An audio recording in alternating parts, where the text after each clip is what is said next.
Hi everyone, so এইটো ভিডিঅ'ত মই আপোনাৰ লগত শ্বেয়াৰ কৰিম how to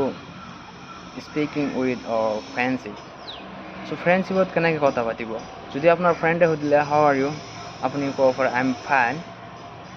ক'ব পাৰে I'm good, I'm very good, ভাল এনচাৰটো হ'ল I'm fine and you মানে মই ভাল আছোঁ আপুনি তাৰপিছত সুধিব পাৰে সি হয়তো ক'ব I'm fine তাৰপিছত আপোনাক সুধিব পাৰে what's your name মানে তোমাৰ নাম কি এইটো কোৱেশ্চনৰ আগত কিন্তু WH আছে WH কোৱেশ্চন থাকা যিকোনো কোৱেশ্চন কৰে যদি আপোনাৰ প্ৰথমতে যদি WH থাকে কোৱেশ্চনটোৰ আগত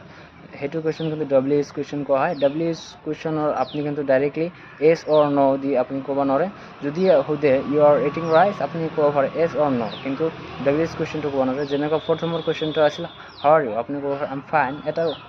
এনচাৰটো হৈ গৈছে কিন্তু WH কোৱেশ্চনটো দিয়াৰ লগে লগে কিন্তু আপুনি কিবা এটা ক'বই লাগিব যে সুধিলে হোৱাটছ ইউৰ নেম আপুনি ক'লে my name is Robin Whats Euro name my name is Robin Whats Euro name তোমাৰ নাম কি মাই মানে মোৰ নেম মানে নাম ইজ হয় ৰবিন মোৰ নাম ৰবিন হয় এণ্ড ইউৰ নেম আৰু তোমাৰ নাম তেওঁ এনচাৰ দিলে তাৰপিছত সুধিলে ক'ৰ পৰা আহিছে I am from Assam I am from Guwahati আৰু যদি তাতে যদি আপোনাৰ ঘৰ হয় তেনেহ'লে ইটছ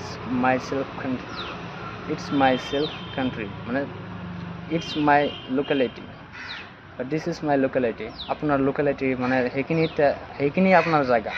এনেকৈ ক'ব পাৰে চ' এনেকুৱা এই ৰিলেটেড যদি আপোনালোকে ভিডিঅ' বিচাৰে তেনেহ'লে কমেণ্টছ কৰি জনাব আৰু নিজৰ বিষয়ে পৰিচয় দিয়া ডিটেইলছত কোৱা এনেকুৱা বহুত ধৰণৰ কথা পাতিব পাৰি যদি আপোনালোকে বিচাৰে এই বিষয়ে ভিডিঅ' তেনেহ'লে ভিডিঅ'টো ভাল লাগিলে লাইক কৰি দিব চেনেলটো ছাবস্ক্ৰাইব কৰি কাষতে থাকিব থেংক ইউ ছ' মাছ